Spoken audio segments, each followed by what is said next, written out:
Sarvesh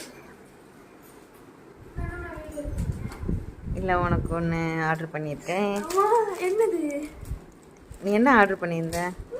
T shirt order பண்ணியிருந்தேன். அது வந்துச்சா? 11 மணிக்கு வரீங்க. நைட் 11 மணிக்கு யாராவது கொண்டு வருவாங்களா? சும்மா சொன்னேன். சரியா அவங்க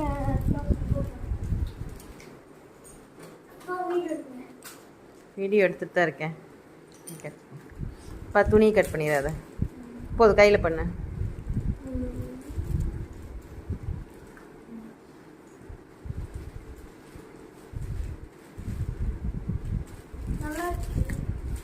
ஓப்பன் பண்ணு.